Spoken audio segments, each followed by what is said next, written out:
Right, we'll just get ready to start putting some roof structure in now that we've got the floor in place. To do that, first of all, we're going to have to get ready to create a few beams, with steel beam structures, etc. So the first thing we need to do to get ready is under Options, Complex Profiles, Import Standard Steel Profile. So if you go into that, Options, Complex Profiles, Import Standard Steel Profile, change your country code to Australian and change the geometry shape to C shape. One of the beams that we'll be using will be a parallel flange channel. So PFC for parallel flange channel, a 300 by 90. So if you click on that, you can click assigned building material, something more appropriate than brick. We'll just leave it as some sort of metal or just steel. There we go, plain steel, and then click add profile to the project. Now that's done a lot of the hard work for you. We'll show you the other section we're going to have to do ourselves. You'll see this has already been created for us now as a profile. So just click, well, it will be as soon as we click import. So just click import, and once you've clicked import, if you wanted to double check that that was in there, if you go back to Options, Complex Profiles, Profile Manager.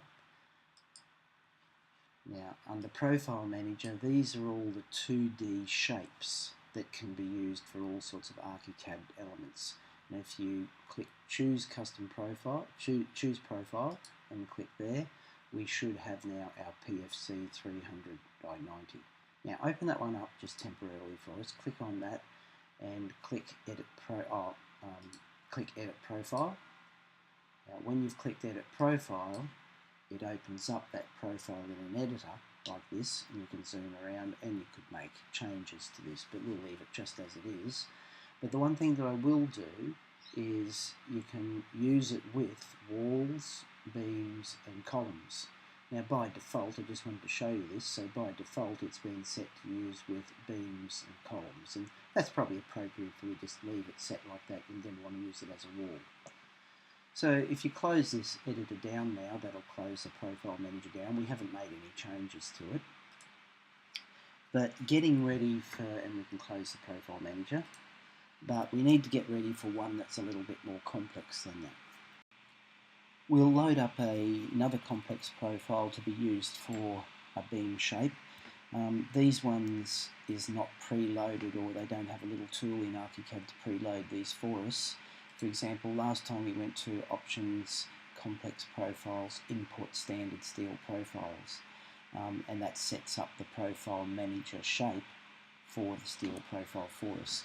Unfortunately, the roofing purlins, the C's and Z shapes, aren't included in that Import Standard Steel Profile, so we're going to have to create it in Profile Manager manually. But before we go into Profile Manager manually, I'll make up the geometry a little bit easier by importing the geometry off the web. So if we just download just go to this nice web resource that I've got here, steelweb.info is a very good place to find information, especially cross-sectional shapes of steel sections. So if you go to steelweb.info, and under the Purlins section, if you click in the Z Purlins, you can download a 150 high purlin, a Z150. That would be pretty appropriate to be able to span about 6 meters, I think, but you'll have, in reality, in real life, you'll have an engineering consultant specifying the size of the purlins for you.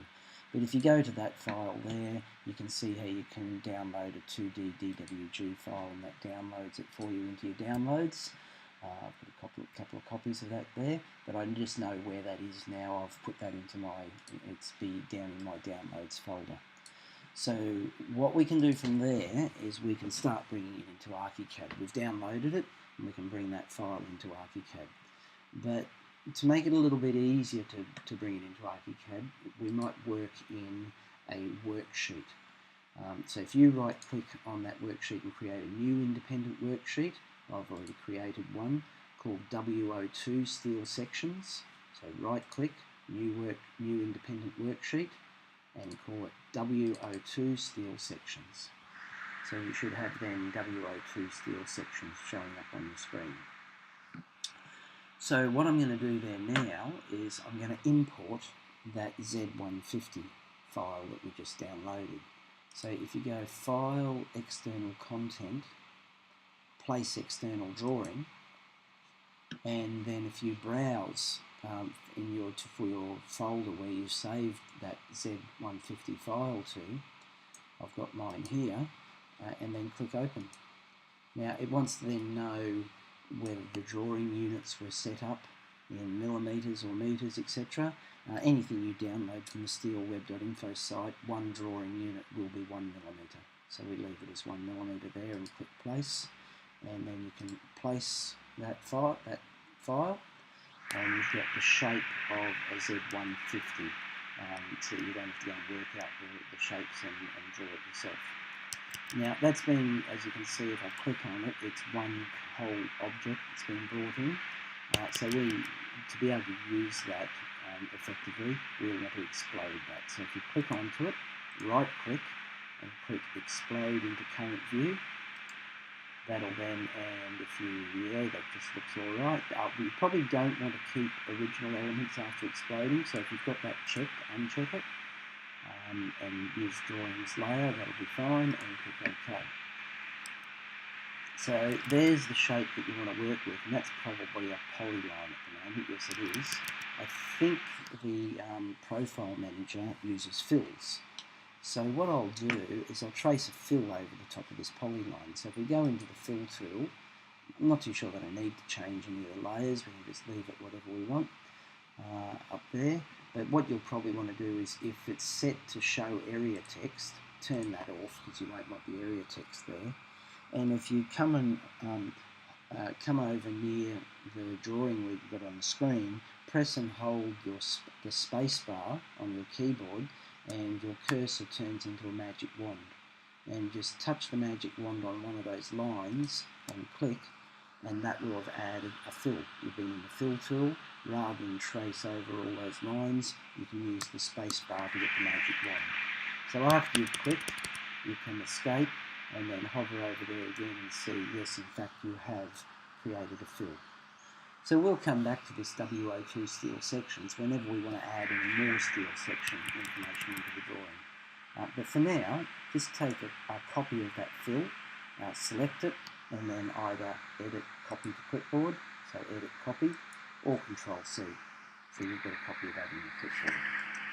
Then you can close down WO2 steel sections, and we're then going to go to Options, Complex Profiles, Profile Manager. So this is where we went here last time. Now we're just going to have to draw it ourselves. So we go into Profile Manager, and under Profile Manager, we're going to create a new profile here with this first button. And the new profile name, I'm going to call it Z150, and click OK, and use that width, change the use width down here. We use that as just a beam. We're never going to use it as a column, so uncheck all of the, so after you've changed it to beam, you can uncheck wall, so you've left it just with wall. And then we've got it open on the screen here in front of us. Somewhere we've got a little, so I want to zoom out, so I'm backwards rolling with my scroll wheel. There it is, and you'll soon find that you've got this little origin cross. So I want to use that carefully, that origin cross. And I'm going to now paste in, so we'll go Edit Paste, or Control-V, and I'm going to paste in, and there we have it. Now it looks like, so you've got to click outside that dotted marquee area to drop that in its right place. If you click inside, you'll be able to drag that to a new location, and then click outside, and then it will drop into place. Okay, so I want you to rearrange this. Okay. Well, let's just pick this up, and I'll first of all move it from that endpoint, and get the pet tool drag, so I'll have to change the drag. This is move node or something probably. So I'll get the pet tool to drag so we can drag the whole thing over, and drop that on this origin at that point there.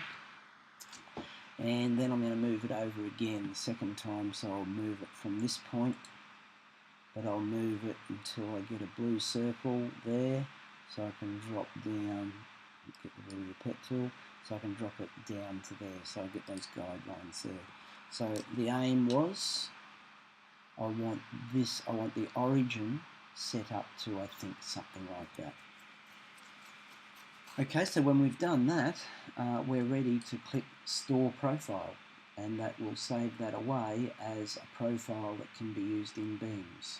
So we'll click Store Profile there. We can then close down the Z150 and close down the Profile Manager.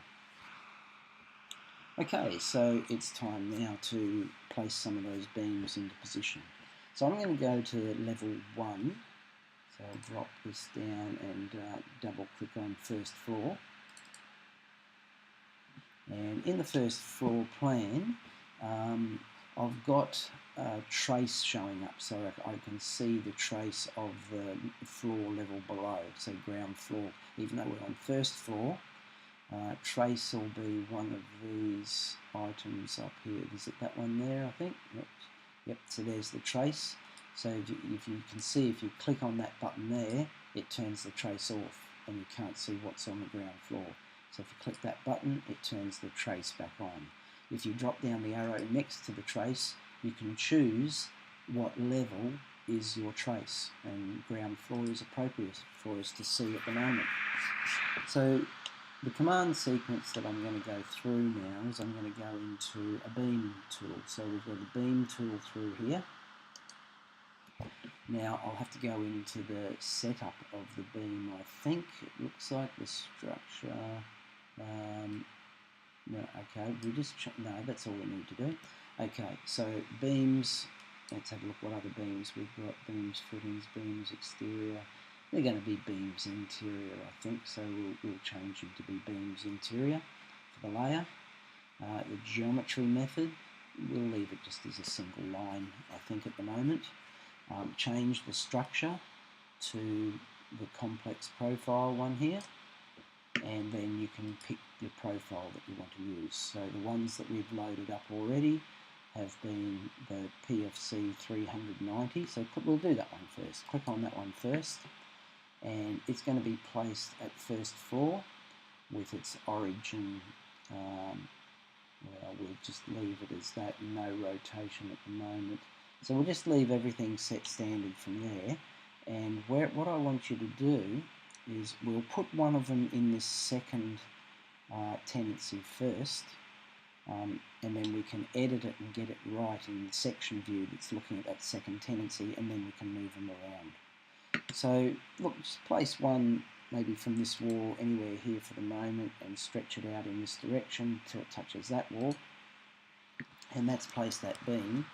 And then you can see you've got a section line. If you haven't, move a section line or put it into there, or create a section using one of the section tool over. It's the elevation tool, so there's the section tool there. So you can use the section tool to create a new section for yourself.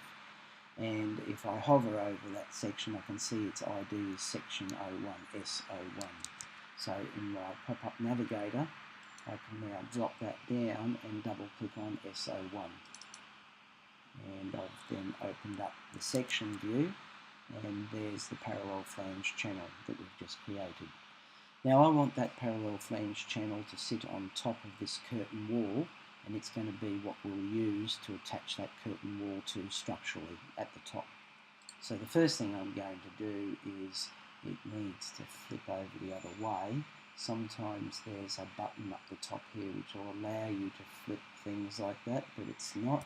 So we're going to have to click on it to use the pet tool. So click on one of the nodes and change the pet tool here to mirror, and then click again at one point, and that'll flip that over there for you. And then I want to move, so I'm going to click on the node again. I'll have to change the pet tool back to drag, and then I can drag this to maybe this location to start with, but then I'm going to click and drag it back another 25 millimeters, I think. Depends what sort of cladding we use on the outside here. Maybe 20 millimeters would have been alright, so either move it across 20 millimeters, or if you've already done it like me, move it back another 5. So the end result that you're after with your tape measure up here is you're after a distance of, let's say, about 20 millimeters from there to there.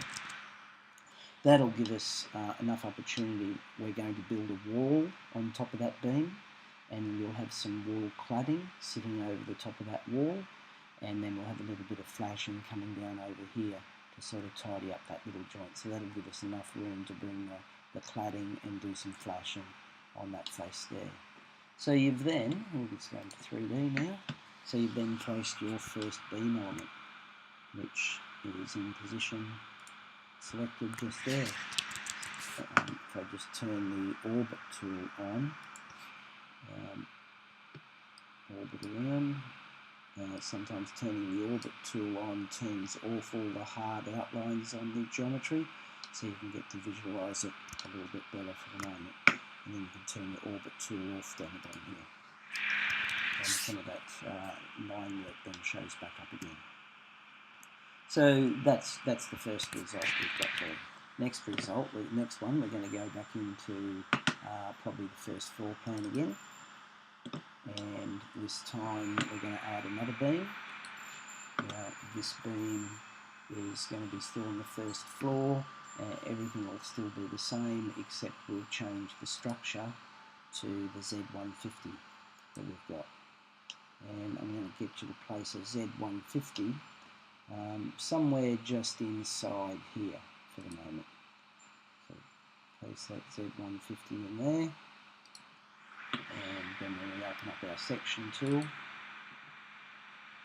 zoom back out, you can see that we've got a Z150 here. Now if we put a 5-degree roof pitch, I'm not too sure what roof pitch we can, but to match our roof pitch anyway, we can do the roll of the beam section through here.